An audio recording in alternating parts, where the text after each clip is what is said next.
My best friend and I both married into the Smiths family.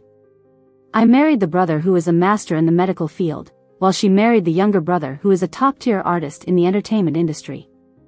On our third wedding anniversary, I fell down the stairs while pregnant, and my husband was busy helping his first love's cat give birth. I called him asking him to come back, but he said, "Can you stop pretending? Tina's cat is in danger, show some empathy, okay?"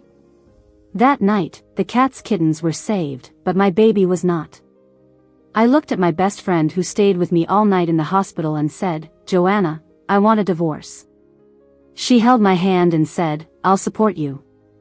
If you leave, I'll leave too." When the two men received the divorce papers, they both went crazy with regret. After the divorce news got out, I received a questioning call from Gavin as expected. "Tina, can you stop making a fuss? Are you so narrow-minded that you need to tie me down forever?" Before I could answer, he continued with an impatient tone, "I already told you, Alice's cat was having a hard time giving birth. It's her favorite pet and there were several little lives at stake. Don't you have any sympathy?" I laughed bitterly at his cold tone. My husband Gavin finally decided to give me a call after being off the grid for a week. Even though, just last night, I fell down the stairs while pregnant, and called him 18 times in pain. He hung up on me every single time. He only bothered to reply with a text, "Busy, what's up?" I cried and sent him a voice message, trembling as I spoke, "Honey, I'm pregnant. I just fell down the stairs and now my stomach hurts a lot and I'm bleeding. What should I do? Is our baby going to be okay?" Gavin didn't listen to my voice message and replied impatiently, "Can't you handle things at home by yourself? Why do you have to call me? I'm helping deliver Alice's cat's kittens. What could be more important than those little lives?" Gavin often wouldn't listen to my voice messages and couldn't be bothered to read my texts. He had all the patience in the world to listen to his first love Alice complain and whine during her period for half an hour. But when I, who had claustrophobia since childhood, got stuck in an elevator for 2 hours, calling him was seen as a disturbance. Of course, how could I compare to Alice? Gavin once said I wasn't even worth a strand of Alice's hair. Our child, of course, was nothing compared to Alice's beloved kittens. My best friend grabbed my phone and yelled angrily at Gavin, "Tina had a miscarriage after falling last night. If you're still human, get to the hospital to see her now." Of course, Gavin wouldn't rush to the hospital to see Mayhay. Never believed I was really pregnant. He said mockingly over the phone, "Where's Tina? Let her answer the phone. Is she making a scene again and dragging you into it? Are you tricking me into going back to see her?" My best friend almost lost her breath from anger, ready to curse him out, but he hung up first. Tears were about to burst from her eyes. Joanna handed the phone back to me, still fuming. What kind of person is he? A true Smiths family member. I smiled weakly at her and shook my head. "Joanna, forget it. Since I've already decided to get a divorce, why bother letting him come to the hospital and complicate things?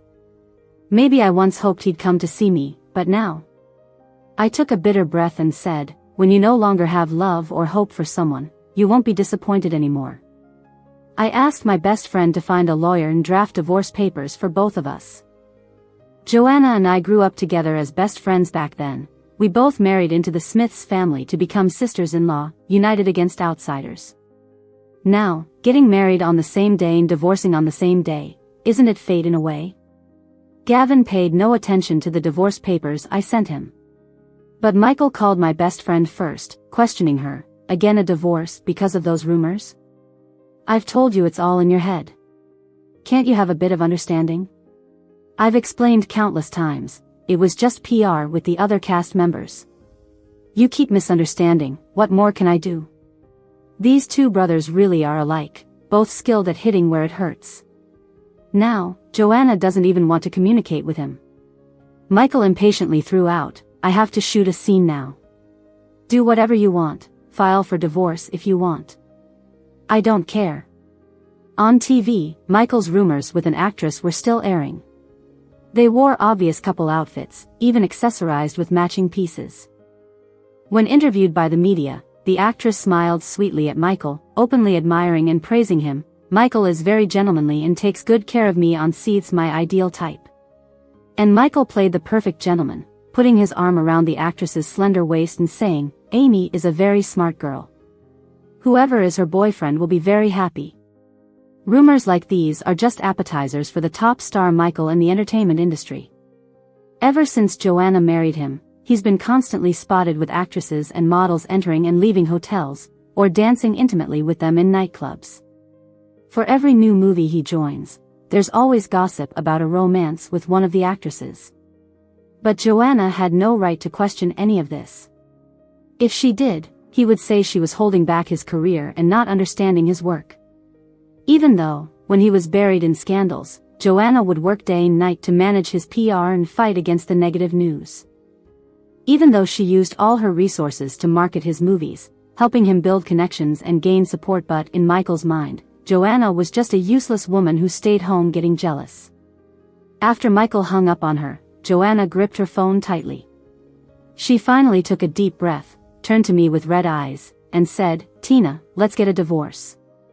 I can't take it anymore. She put her hand on my shoulder and mustered up the courage to say, a divorce, so what? It's better to end it quickly than suffer long. If this keeps going, we'll both go crazy. It hurts to divorce or break up, but we've got each other. We'll get through this together, biting down and holding on. I nodded and gave her a bitter smile, saying, all right. I sent Gavin the time and place for the divorce, but hours passed without a reply. Not until night, when I was weak and groggy on my hospital bed post-miscarriage, did I receive his text, Alice's newborn kitten has a gut issue. We took it to a neighboring city for a checkup and treatment will be back in 3 days. I responded, all right, let's delay the divorce until 3 days from now. It works for me. When he finally saw the word divorce, he replied, still displeased, I've had enough. Tina, you weren't always this unreasonable. If I pamper you once, that's it. Stop mentioning divorce all the time. Is it fun? Gavin had long been spoiled by me. Every time I couldn't take it and wanted a divorce, I made countless decisions to leave him forever. But I couldn't let go. At the last moment in front of the civil affairs office, would always lose my dignity and beg to stay with him. I lied to myself over and over, thinking Gavin liked me, that he still had some feelings for me. As long as I stayed as the young mistress of the Smiths family, I thought, one day he would come around and see me. Little did I know, my repeated self-degradation, which I thought might earn us another chance, he saw as unreasonable antics. Even now, he's seeing this divorce as a bargaining chip and a move against him this time, I'm too tired to explain.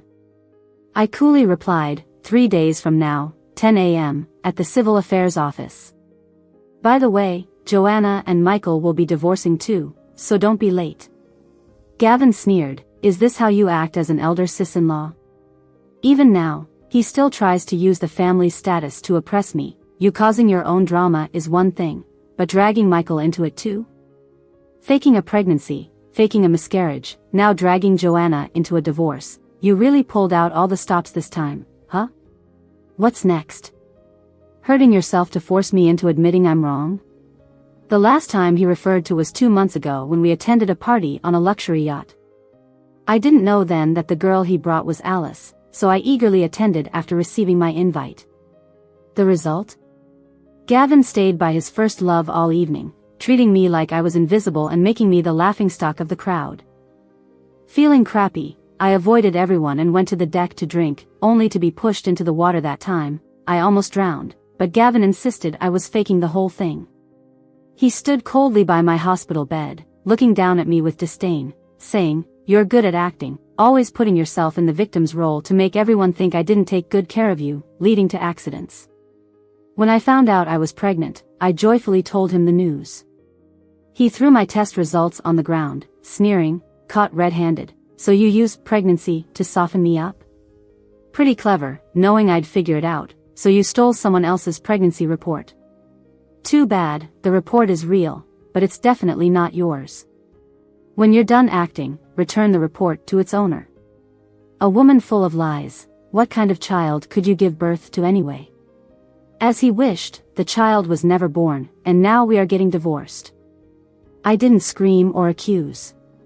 The pain had numbed me, I couldn't even feel it anymore. I spoke to him with calm. Gavin, this time, I'm really letting you wish you and your first love all the best, never look back. Gavin came with Alice. As they got out of the car, Alice clung to Gavin's arm like she was declaring her territory. She was Gavin's college classmate. Back then, they were in love and almost got married. But Alice's family background was not acceptable to the Smiths family, they wouldn't let her in. Gavin broke up with Alice because of that. For the longest time, he was like a walking corpse until he met me. My best friend Joanna was marrying Michael, and she cried in my arms, saying it would be hard for her to have fun with me from then on, even wishing we could get married into the same family. Back then, I fell for Gavin at first sight. I boldly declared, easy peasy. Watch me win over Gavin, and we'll both end up in my family. Even I was surprised that Gavin agreed to marry me. Later, I found out it wasn't because he changed his mind, it was because he thought, if he can't marry his first love, then nothing else matters. When he saw me, Gavin's gaze lingered on me for a bit. Then he squinted his eyes and spat out, aren't we getting divorced? Let's go inside. However, when I resolutely turned and walked toward the civil affairs office, he grabbed my arm. He bowed his head, closed his eyes in pain, and said, Tina, I know you're acting out of spite. I'm giving you one last chance. If you apologize to me and to Alice now, I can pretend this never happened. I chuckled coldly and retorted, Gavin, what is this about? Pulling my hand away forcefully, I asked, we already agreed to divorce, and you agreed too. Are you regretting it now? Did you think I was joking around, like kids playing house? Stop dragging your feet. Let's go sign the papers now. When Gavin and I signed the divorce papers, he still looked bewildered. His probing gaze stayed on me, as if expecting me to suddenly change my mind and reconcile with him, but I didn't look at him once. Until we walked out of the civil affairs office, my body almost gave out and I nearly fell. Maybe it was a reflex, but Gavin actually reached out to steady me. His eyes roved over my face for a moment, and he scoffed sarcastically, thinking of acting now? Isn't it a bit late? My best friend couldn't stand it anymore. She pushed Gavin away and took his place supporting me. Gavin, are you blind? Can't you see Tina's face is off? Shame on you for being a medical expert. You can't even see a woman's weakness after a miscarriage. What kind of doctor are you? Gavin's brows furrowed immediately. Finally, he focused his gaze on my face. Still in disbelief, he tentatively asked, what she said, it's not true, right? I snorted, lifted my head to look at him, and asked, Mr. Gavin, do you hope it's true or false? I glanced at Alice standing by the roadside and laughed instantly. Sure, with a new kid on the way, obviously he wouldn't want to accept this child, so let's call it fake. You've never had a child. My child never had a father, if that makes you feel better. Gavin's pupils trembled violently.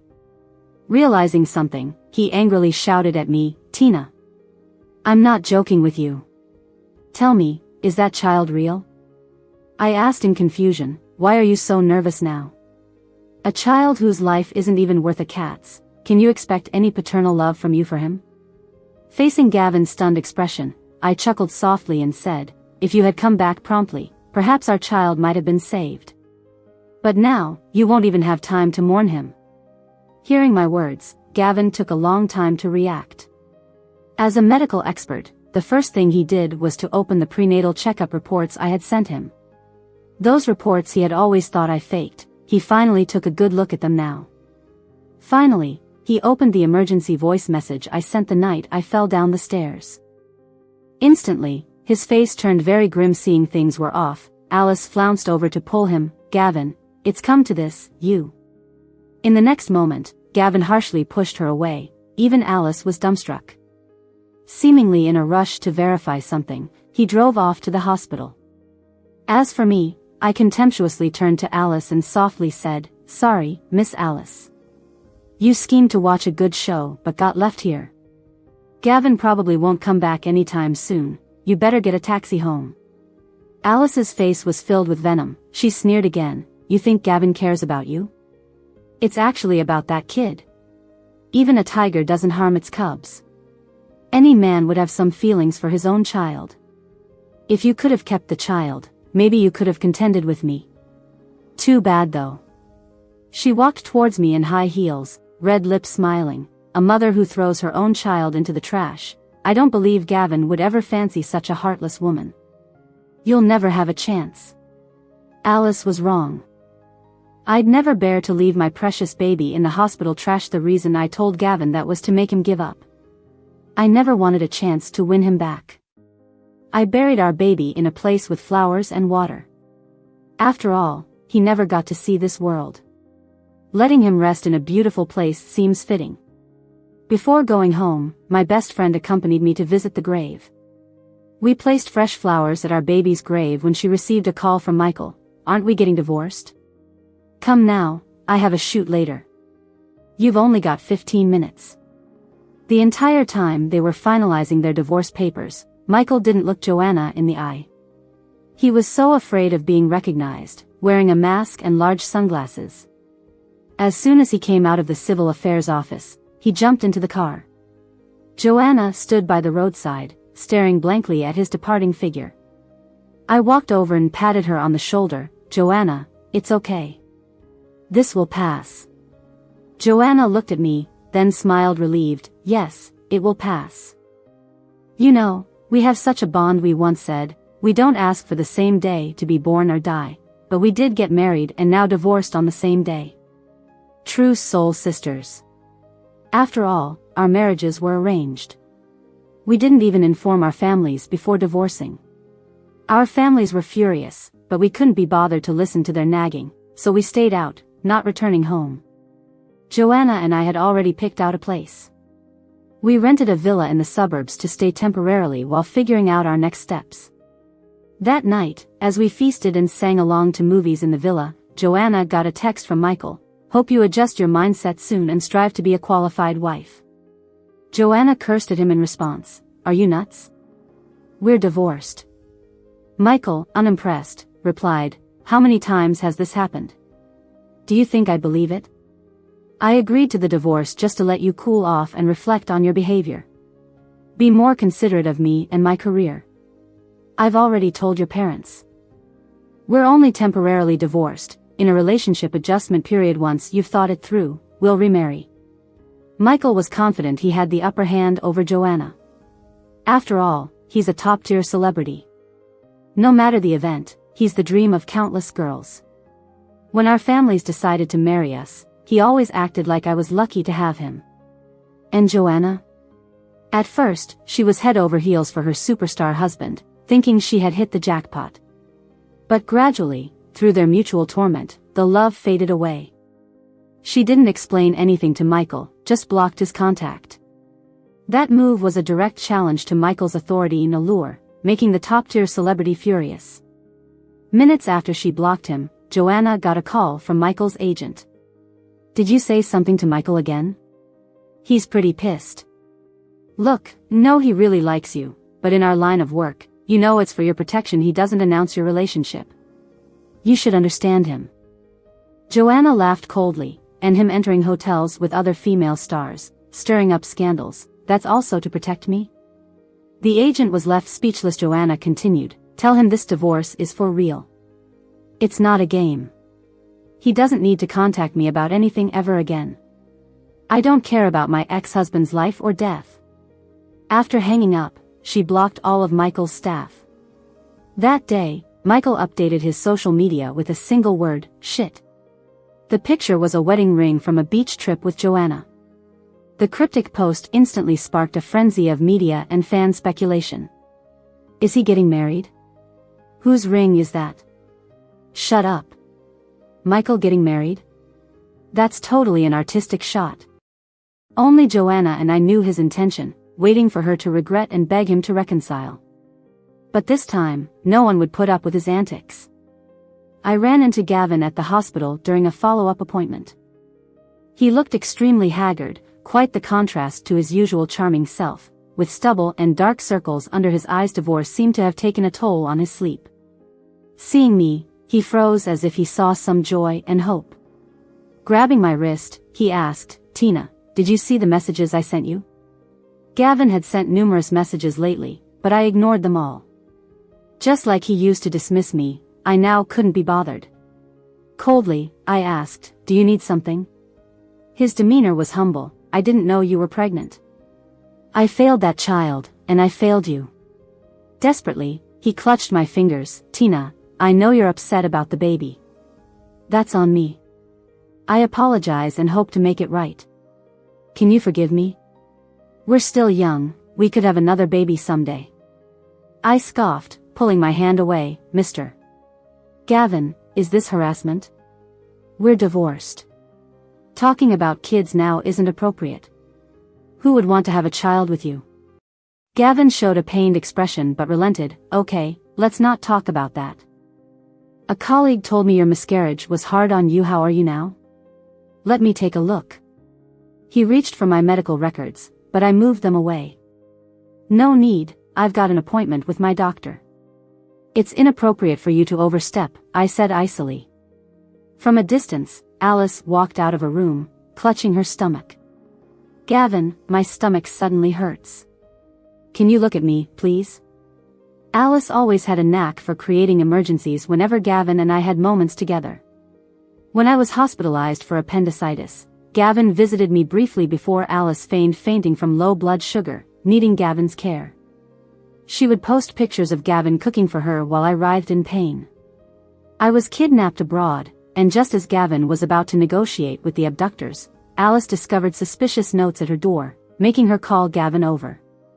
I nearly died, and she was flaunting photos of them being cozy. I used to be hurt by her provocations. Now, I found them amusing, like gossip. I taunted Gavin, "Your sweetheart is calling, go take care of her. She's too delicate for any trouble." As I turned to leave for my doctor's appointment, Gavin grabbed me from behind. "When are you done?" "I'll wait downstairs, we need to talk." Later, he cornered me in the parking lot. "I married you because I loved you," he claimed passionately. He admitted he once considered marrying Alice because she seemed fragile and in need of protection, but now he supposedly realized I was the one he truly cared for. But ever since he met me, he suddenly realized that pity and love are not the same thing at all. Because he felt guilty about Alice, he couldn't face me. To make up for the guilt in his heart, he could only be even nicer to that woman. I raised an eyebrow and retorted immediately, "You tell me all this, what do you want me to say? That you love me so much and that you suppress your feelings for me because of another woman, and you're having a hard time?"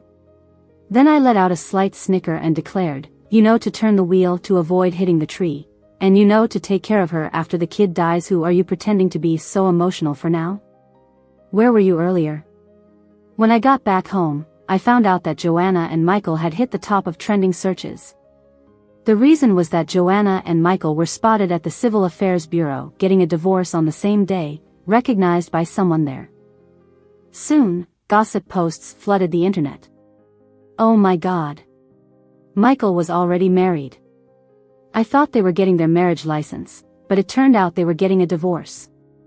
And the woman seems like the rich girl who had rumors with him before.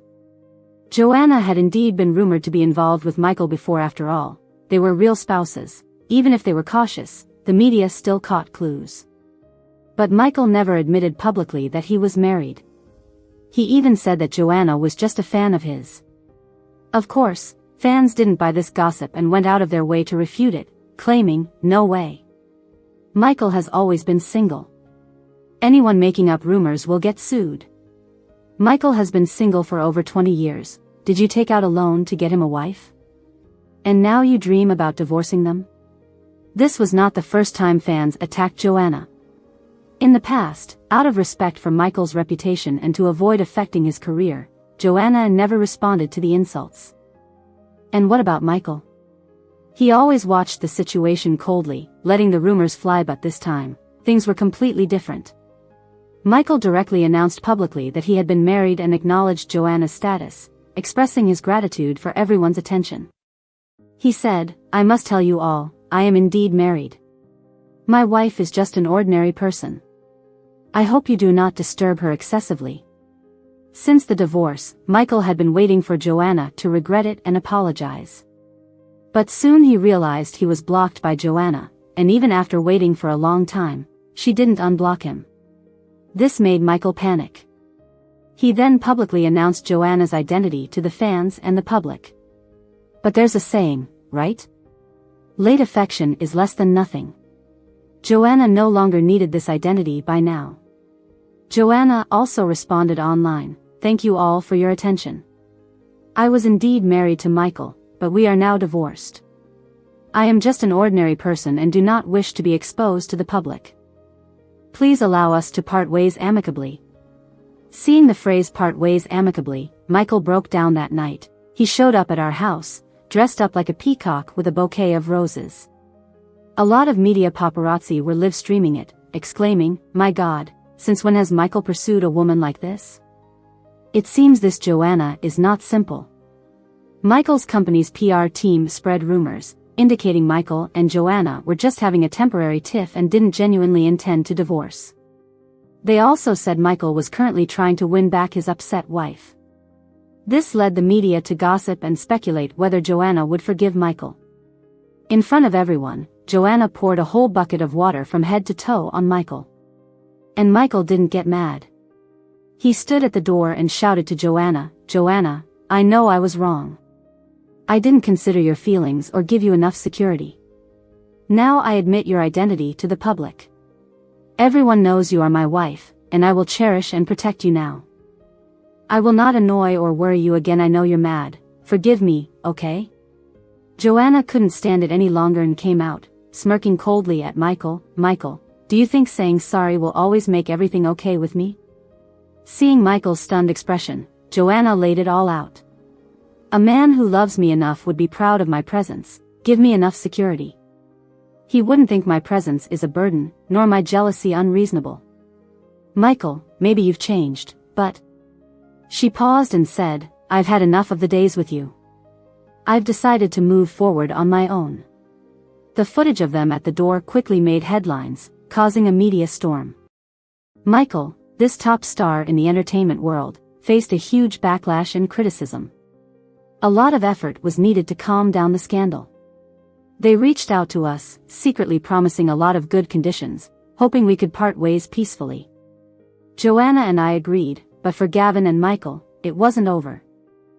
Michael kept coming to find Joanna every few days, with roses and various pretty jewelry, begging for forgiveness. Gavin sent me countless messages and wrote numerous essays. The once aloof and rational Gavin now lost his rationality. I rarely replied to his messages. Occasionally, I looked at them and felt overwhelmed by the dense text. I had to remind him, "Mr. Gavin, since we're already divorced, accept the reality as soon as possible. Stop writing those essays. I won't read them, and it's just wasting your time." The next time I saw Gavin was at the police station. The reason? Joanna had recently started dating a university student. But her relentless top star ex-husband couldn't handle it and blocked Joanna and her new boyfriend, causing a conflict. When I got to the police station, Michael was still angrily grabbing Joanna's arm. "I don't believe you've forgotten about me and went to find someone new. You're just trying to make me jealous and get back together, right?" Gavin came over too, pulling his disruptive brother away. Seeing this, I stepped in and said calmly, "Michael, you think you're irresistible, that Joanna has to like you? It's because you didn't cherish her time and again that she left. You should reflect on yourself more. Joanna is really happy now that she's divorced. Please stop disturbing her life." Michael had been drinking, his face was flushed. I wasn't sure if he'd understand what I said. So, I turned to Gavin and kept going. "Some guys are ridiculously confident.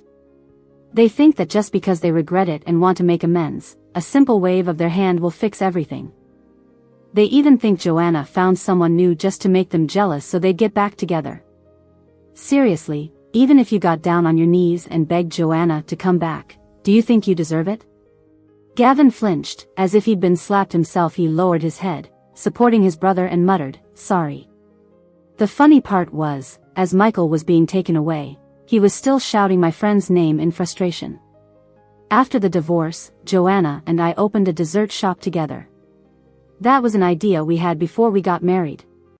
It was one of our shared interests and dreams. But after getting married, they didn't agree with us being so public, insisting we play the role of dutiful wives.